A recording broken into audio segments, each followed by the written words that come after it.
మా పాలకుర్తి నియోజకవర్గంలోని పెద్దవంగర మండలం 2016లో ఏర్పడింది.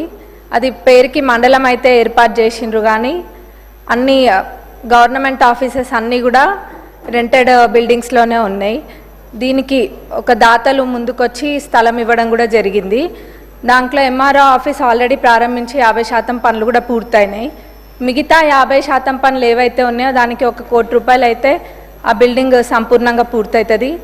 దానికి నిధులు ఇవ్వాలని సంబంధిత మంత్రివర్యులని అడుగుతున్నాం. అట్లనే అదే స్థలంలో ఎంపీడీఓ ఆఫీసు నిర్మించడానికి కూడా ప్లేస్ ఉంది, కాబట్టి దానికి కూడా శాంక్షన్ ఇవ్వాలి, ఆ నిధులు కూడా ఇవ్వాలి.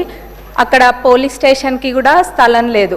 పోలీస్ స్టేషన్ కూడా రెంటెడ్ బిల్డింగ్లోనే ఉంటుంది, కాబట్టి పోలీస్ స్టేషన్కి కూడా స్థలము మరియు నిధులు ఇవ్వాలని కోరుకుంటున్నా ఇన్ఛార్జ్ మినిస్టర్ గారిని, అట్లనే సంబంధిత మంత్రివర్యులని కూడా.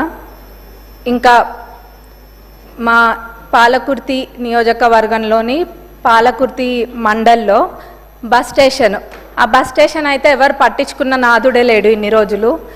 మొన్న ఒక పెద్ద యాక్సిడెంట్ జరిగింది, బస్సు లారీ 2 కూడా ఢీకొన్నాయి.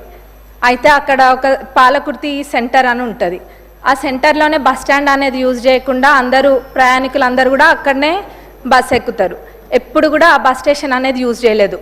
మన ప్రజాప్రభుత్వం అధికారంలోకి వచ్చినాక అక్కడికి వెళ్ళి అదంతా క్లీన్ చేయించి ఇక్కడ లేదు బస్ స్టేషన్ ఇక్కడనే వాడాలి, రోడ్ పైన ఉంటే ప్రమాదాలు జరుగుతాయని చెప్పి అక్కడ దాన్ని ఏదో అట్లా నడిపిస్తున్నాము. కానీ అక్కడ డెవలప్మెంట్ అనేది చాలా అవసరం. అది అస్సలు కూడా పరిస్థితి బాగాలేదు, శిథిలావస్థలో ఉన్నట్టుగా ఉంది. కానీ ఇప్పుడు ఏదో టెంపరీగా అయితే క్లీన్ చేసి పెయింటింగ్ అవన్నీ కూడా వేసిండ్రు. ఆ బస్ స్టేషన్ డెవలప్మెంట్కి నిధులు ఇవ్వాలని ట్రాన్స్పోర్ట్ మినిస్టర్ గారిని, ఇన్ఛార్జ్ మినిస్టర్ గారిని కూడా అడుగుతున్నా. అట్లనే అన్నిటికన్నా ముఖ్యంగా మా పాలకుర్తి నియోజకవర్గ ప్రజల చిరకాలపు కోరిక దేవాదుల కింద ఉన్న ఫేజ్ 3 ప్యాకేజ్ 6లోని పాలకుర్తి మరియు చెన్నూరు రిజర్వాయర్లది. దాని ద్వారా మొత్తము 77,890 ఎకరాలకి సాగునీరు అందియొచ్చు. ఇది ఎంత నిర్లక్ష్యానికి గురైందంటే గతంలో అసలు మొత్తము 20-30% పనులు కూడా 10 ఏళ్లలో ఎప్పుడు కూడా పూర్తి కాలేదు. నేను గతంలో కూడా అడిగితే మన ఇరిగేషన్ మినిస్టర్ గారు సానుకూలంగా స్పందించి రివైజ్డ్ ఎస్టిమేట్ వేపిస్తే మొత్తం ఒక 1015 కోట్ల దాకా రివైజ్డ్ ఎస్టిమేట్ కూడా వచ్చింది. వారు దేవాదులలో ప్రత్యేక శ్రద్ధ చూపిస్తున్నారు మన ఇరిగేషన్ మినిస్టర్ గారు కూడా, ఎందుకంటే తక్కువ దాంతో ఎక్కువ ఆయకట్టుకి నీళ్ళు వస్తాయని చెప్పి. ప్రభుత్వం వచ్చినాక, మన ప్రజాప్రభుత్వం అధికారంలోకి వచ్చినాక అదే చేస్తున్నారు. ఎక్కడైనా కానీ తక్కువ ఖర్చుతోటి ఎక్కువ ఆయకట్టు ఎక్కువ వస్తుందో అట్లాంటి ప్రాజెక్టుల పైన దృష్టి పెట్టడం జరిగింది. అందులో మా పాలకుర్తి చెన్నూరు ఇది దేవాదులది కూడా ఉంది.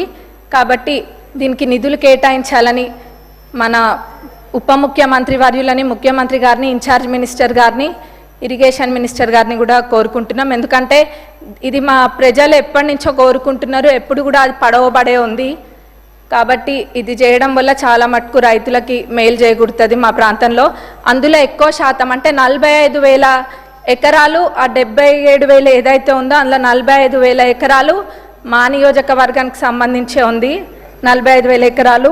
అట్లనే తుంగతుర్తిలో 13,277 ఎకరాలు, స్టేషన్ గన్పూర్లో 9,378 ఎకర్స్కి, అట్లనే వర్ధన్నపేటలో 10,180 ఎకరాలకు కూడా దీని ద్వారా సాగునీరు అందుతుంది. ఇది చాలా ఇంపార్టెంట్ ప్రాజెక్ట్ కాబట్టి దీనికి నిధులు కేటాయించాలని కోరుకుంటున్నాం.